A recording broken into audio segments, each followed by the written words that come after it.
चटपटा मसला मूला पूरी फुलिब पूरा पूरी बेलून परी उपरु पूरा कुरुकुरिया खाइबाकू लागिब भारी बढ़िया ता सांगकू चटपटा खट्टा राग लुणी मूला पत्रर चटणी स्वादटा जम्मा भूली हबनी। दर्शक बंधु समस्त को करुची मु प्रणिपात माँ गेलु हांडीशाल को आपण मानक बहुत बहुत स्वागत। चटपटा मसला मूला पूरी आसंतु करिबा प्रस्तुत। दर्शक बंधु आज आमे मूलारे पूरी प्रस्तुत करिबा बहुत स्वादिया। सेथिपई आमे कोन करिबा ना मूला को प्रथमे तार चोपा को मिति चांछि देबा तापरे ताको कोरी देबा। आपण माने जेते बेले मूला को कोरिबे टिके पतला वाला ग्रेटर नेबे जेहेतु आमे पूरी प्रस्तुत करिबा सेथिरे अधिक मोटा वाला ग्रेटर रे कोरिबेनी बेलिबा को टिके असुविधा हबो। सेथिपई पूरा पतला वाला ग्रेटर रे कोरी के नै जिबा।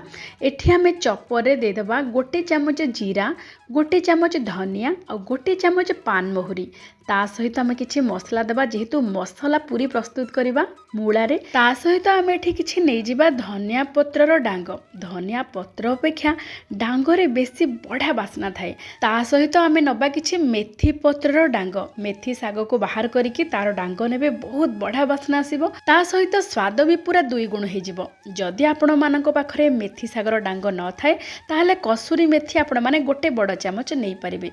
ता सहित कंचा लंका अदा गोटे छोट खंड अदाटे आउ रसुण 7-8 कोला यही सब मसला को आमे चॉप करके नबा। चॉपर रे इलेक्ट्रिक चॉपर रे चॉप कले बहुत बढ़िया चॉप हो जिवो।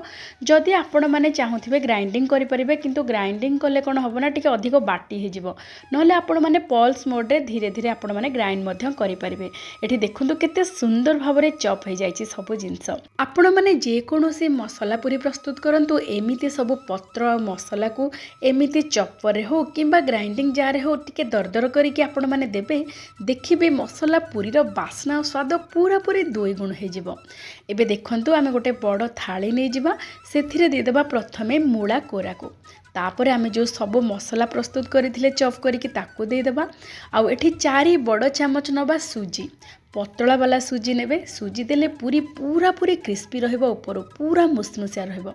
ता सहित गोटे बड़ गिनारे गिने नेची अट्टा आउ स्वाद अनुसार लुण एतिकी देकी ताकू आमे चकटी दबा। बिल्कुल पानी देबेनी। मूला रे जेतिकी पानी बाहरिबो बा मूला रस रे ही आको चकटिबे। जदि आपन को आ पानी दरकार पड़े ताहले आपण माने आउ गोटे मूला मध्य कोरी के देई परिबे किंतु बिल्कुल पानी देबेनी जहा फल रे कि मूलार बास्ना बहुत बढ़ाई कि रहिबो। एई पूरी रे कोन हबो ना मूलार बास्ना सहित ए सब ताजा मसलार बास्ना स्वाद बहुत बढ़िया रहिबो।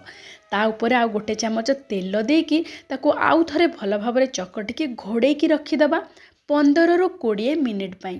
जेहेतु आमे एथिरे सुजी मिसैचे सुजी फुलिबा पई टिके समय लागिबो। आपण एई समय रे प्रस्तुत करि परबे चटपटा चटणी जहा फल रे कि चटणी प्रस्तुत हो जाइतिबो। तापरे गरमा गरम पूरी आपण माने खाई परिबे। एबे देखंतु 15 ରୁ 20 मिनिट हे गलानी ता भितर आमे मूला पत्रर चटणी प्रस्तुत करिकि रखि देइचे। एबे आमे पूरी प्रस्तुत करिबा पई हमर डो पूरा पूरी प्रस्तुत हो जाइची। सेथिरु आमे छोट छोट गुळा बाहर करिबा जेमिति आपण माने साधारण पूरी प्रस्तुत करती से पूरी सेमिति टिके छोट छोट करके आपण माने गुळा काढिबे। ता माने आमे जो रुटी प्रस्तुत करती रुटी ठू टिके छोट गुळा तापरे अट्टा रे आपण माने जेमिति बेलंती पूरी पई सेमिति बेलिबे। पूरा पतला बेलिबेनी टिके हल्का हल्का मोटा रखिके बेलिबे।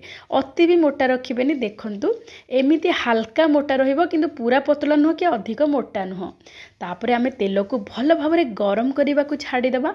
एठी पूरी हमर प्रस्तुत हो जाईची बेला है कि एबे ताकू जेते बेले छाणीबा प्रथम कथा तेल भल भाबरे गरम हेथिबो। तापरे आमे मध्यम जाल रे आकू छाडी देबा जो पूरी को।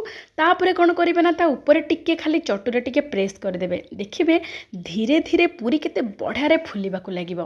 तापरे ता ऊपर को गरम गरम तेल देबे बढ़िया भाबरे फुली जाउची देखंतु।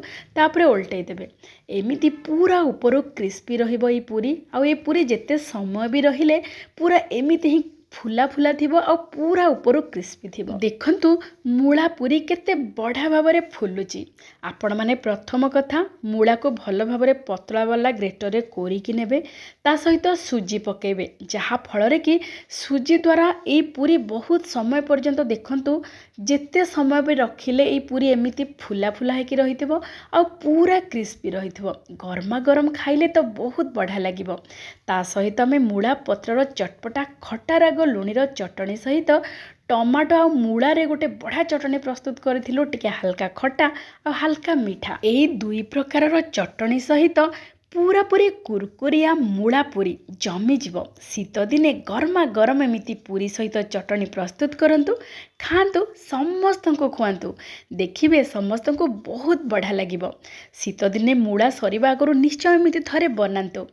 ଆଜିର ପ୍ରସ୍ତୁତି ଆପଣମାନଙ୍କୁ କେମିତି ଲାଗିଲା ବିନମ୍ରତାର ସହିତ ଅନୁରୋଧ ନିଶ୍ଚୟ ଜଣେଇବେ। ଯଦି ଭଲ ଲାଗିଥାଏ ତେବେ ପ୍ଲିଜ୍ ଲାଇକ୍, ସେୟାର, ସବସ୍କ୍ରାଇବ୍ କରିଦେବା ସହିତ ହାଇପ୍ ମଧ୍ୟ କରିଦେବେ। ତେବେ ଆଜି ପାଇଁ ଏତିକି।